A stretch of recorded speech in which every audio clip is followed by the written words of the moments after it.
Welcome. I am Mary Lee Walker, the nonprofit Gladiator, and I am so excited for today's interviewee, Lorraine Lane. Oh, Lorraine has got an amazing resume. I am so excited she is here today. She is a speaker, consultant, mentor, author, and now my podcast guest. She is the author of Business Building Referrals, Pay Your A Game and Become the Networking Superstar. I have her book and she is going to touch a base on it, but I am going to introduce her. Just one more thing I want to add is that she is definitely a superpower volunteer. She serves on the board of directors for Leadership Pasco and the Chamber of Commerce boards, and she serves as a global business connector for the Women Speakers Association for the Tampa Hernando area. So I am very excited to introduce Lorraine Lane. Glad to be here with you, Mary Lee. Yes. So I'm excited to get into talking, conversing with you, and engaging in this conversation that we said we wanted to have today. Well, thank you. I'm excited too. So Lorraine, congratulations on the publication of your new book, Get It Right. I understand your audience for your message is hiring managers. So tell me about the book. Yeah. So it's really exciting when you get a box of books and your name is on the bottom, right? So I'm hoping to know that feeling. Yeah, you will. So tell me about your new book. Oh, so the new book was written with my partner, Jay Michelin, and it's aimed at hiring managers because when they don't hire the right person, it's very costly. And having gone through that experience myself, I speak from experience. Yes. So hiring the right person, the right team member, the right staff member, really critical part of a manager's job. And I just had a coaching session with an executive this morning, and I gave him a copy of the book, and he said, I wish more managers understood that this is the most important part of their jobs, is to hire the right people. Because what is the cost of hiring the wrong person? Yeah, well, I learned that myself because I hired the wrong person. I violated my own rule, didn't do a reference check. And this person, I went through a year of hell, actually. And so instead of getting the help I needed to do my job, I was still doing the work of 2 or 3 people and trying to manage this person who was just awful. And she was never there. She was never there to do any work. And what work she did do was not great. So there's that cost. Then there's the cost of all the requisitions that we were supposed to be filling weren't getting filled. So that was frustrating the managers that I was supporting. And just the stress cost is huge. So I'm on a mission to help hiring managers get it right. Yes, I could see where that would be difficult for the entire team when you have the wrong person in a very crucial component of your team workout. So what are the most important skills for a hiring manager to develop? So for the hiring manager, himself or herself, is to take the time to plan and plan this process well. So one of the things that I see happening is that hiring managers will use an old job description, for instance, and something that was written 10, 15 years ago. And I know, and surprise, the job has changed over time. And so when they put that old job description out there, a lot of people will that's not my skill, that's not what I want to do. And so the job itself is not being presented well. And I've worked with organizations recently and brought this up, and they went, oh yeah, you would think that that would be something that you would look at, right? But no, they were looking for skills that were outdated, and the job had changed and developed into something more exciting and more challenging to today's market. So that's one of the things that's important. The other is to prepare the team of interviewers that you're going to have interviewing with you.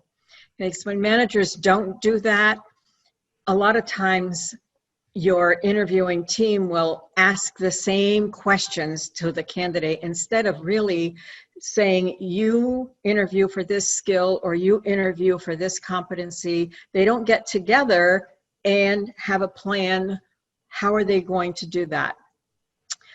Another thing is to get your interview team together very soon after the interviews, because you forget. And so that's another critical component, is get together very soon after the interviews and compare notes. Those are very good advice. Number one is updating your job description, getting the right team together so that they know what questions to ask. And I know another component that you talk about often is listening. Is Absolutely. interview is what would you listen for? But you listen for canned answers, because candidates are being prepared to answer the questions, and there are long lists of questions that managers keep asking the same questions over and over, and don't listen to the answers that candidates are giving. They're on to the next question. So when you don't dig deeper, you don't find out what really this person is bringing to the table. So if they've been coached and trained on how to answer certain questions, hiring managers are just taking that answer and running with it. So listening is hugely important. I agree. Listening is important.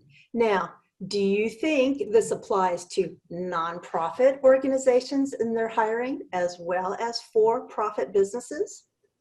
Absolutely. Absolutely. So, you know, what would be the difference, right? We all have goals, objectives, work in teams, work together. And so a lot of those skills are the same. Just because you're a nonprofit doesn't mean that you operate off different rules, or you don't work in teams, or you don't work in projects, right? So I think this would apply to the nonprofit world as well. And I have worked with nonprofits. And when you hire the wrong person, you go through the same costs. The team doesn't benefit. Work gets piled onto people who are already overburdened. The work that you thought this new person was going to do doesn't get done. So yes, it's the same critical process that a nonprofit would have to go through as a for-profit. You know, that is a very good point. I have noticed that there is huge turnover, especially in the development staff of a nonprofit organization. Number one, because of bad hires, and the second is bad support, not getting the appropriate support. So I want to touch base with you about hiring the executive director of a nonprofit. One of the services I offer is interim executive director work, because it can take months to hire the appropriate person. If an executive director or that crucial leadership gives notice, gets sick, or, oh, heaven forbid, dies, that this process can be long. Can you elaborate on the process of hiring a leader in a, well, for example, nonprofit organization? Yeah, usually my experience is that when you're hiring at that level, a lot of times you work through an executive recruiter, and they will pre-screen and present to you 3-4 candidates that would be good. So they kind of sort the wheat from the chaff, if you will. And it can take 6 months to a year to find the right executive. So I caution people, don't be in a hurry. Even though that job may stay open for a while, hire the right person, because the whole organization suffers when you hire the wrong executive. And I've been through that, and I've seen organizations go through that, and it's painful. Because they don't want to get rid of the person, because it costs them a lot of money to find them. It would cost them a lot of money to tell the person goodbye because they have a nice package if they lose the job before a certain amount of time and all that. So there's a lot of reluctance to move a person who isn't the right fit along. So they suffer through for years and years. Yeah, so I say, take the time to bring in the right person and have somebody like you doing the acting for a while. You know, the organization can keep going. So I think rushing is not a good idea. Mm-hmm. Well, I And agree. that's what happened to me. I was rushing because I was the lone recruiter in a high-tech manufacturing organization, and they were going to open up close to 200 requisitions. Well, I couldn't do that by myself. So, plus, I was in charge of relocation. So they wanted me to bring somebody in fast. Well, I didn't do reference checking. I brought her in fast because she interviewed so well. And here's an example of somebody who knew how to answer all the questions, but turned out to be a very wrong hire. So, Lorraine, tell me, what is the number one thing a nonprofit organization, their leadership, needs to be doing right now and during this COVID crisis that we're in? I think it is staying connected to the community. Mm-hmm. So I'm part of the Hernando Chamber, and a couple of representatives from nonprofits came and just talked to the organization, talked to a networking group, and told us what was going on and what they were involved in and so on. And the enthusiasm and the reception was wonderful.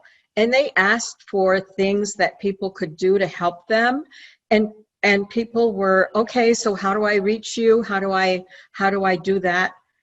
So I think staying connected in some way, shape, or form, even if you can't have your events, even if you have to do things virtually, show up in person when you can, and if you can, or find ways of staying connected. There, you know, it may take some creativity at some point, or just calling, having a virtual coffee with somebody.